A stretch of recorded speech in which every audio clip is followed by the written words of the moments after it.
Hey everybody, Nick Espinosa, your chief security fanatic here. Don't forget to subscribe. Today we want to talk about the United Kingdom because their new age verification law, something we've talked about here, basically on this platform, they are making people more vulnerable. Now, Mike Masnick of TechDirt had an interesting write-up on this that got me thinking about this. And so here's the primer that got me thinking about why it's making people more vulnerable just in general, because new data from the UK's age verification rollout provides exactly what we knew was going to happen. These laws are not protecting children.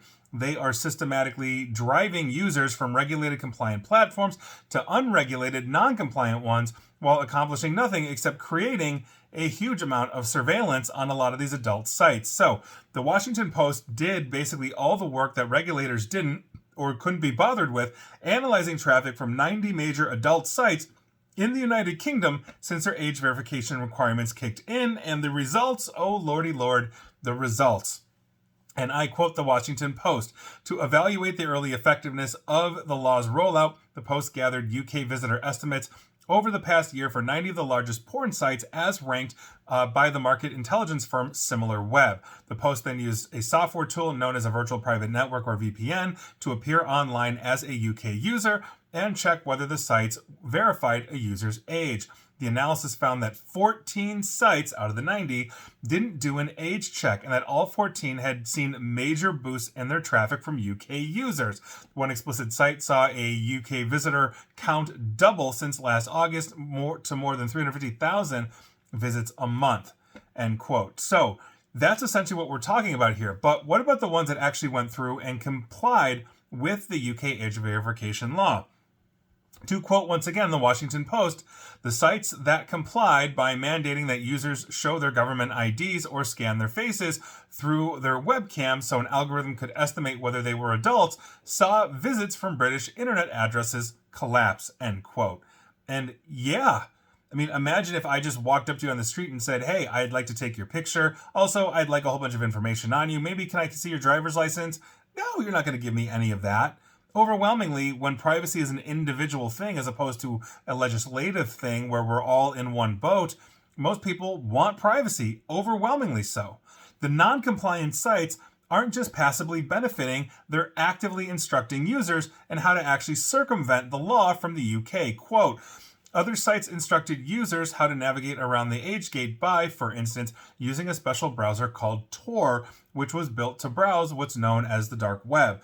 One site directed British users to sign a petition urging Parliament to repeal the law alongside the comment, "Your gov is dumb," end quote. But one thing the article, and I thought it was an interesting read, go read it, there's more to it than I just gave you, but that's the primer.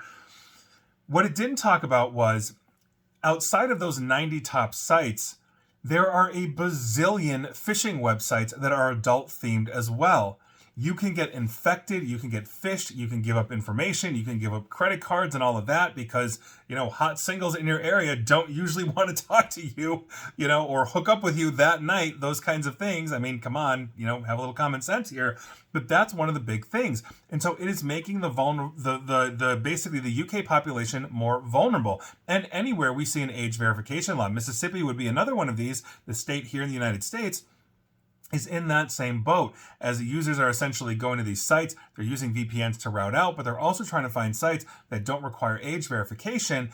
And when overwhelmingly outside of the top 90 or so, they're all phishing, we're going to get people that are going to get caught up in scams, that are going to lose money, that are going to get themselves infected, possibly others infected, and worse. This is the issue. We are going to see a complete cottage industry basically of fake looking, adult websites in the top 90 that say, we don't need age verification here, blah, blah, blah, even in the UK. And the UK is not really going to police those beyond just the standard trying to shut them down as they find them, but that's just a moving target. So this is a problem and people are going to be more vulnerable. They already are as a result of this because they're not going to, let's say, the top 5 that like 80% of the planet goes to, the 85% of the UK go to.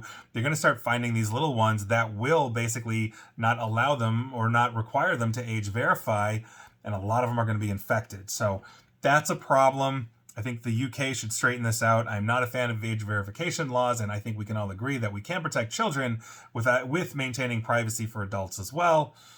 I don't think the UK agrees, though, at least their government. And please like, share, follow me here on Facebook and Twitter at NickAESP. And please feel free to subscribe to me at YouTube as well. And as always, stay safe, stay online, and please, please, please attempt to stay private, informed, and secure. Take care.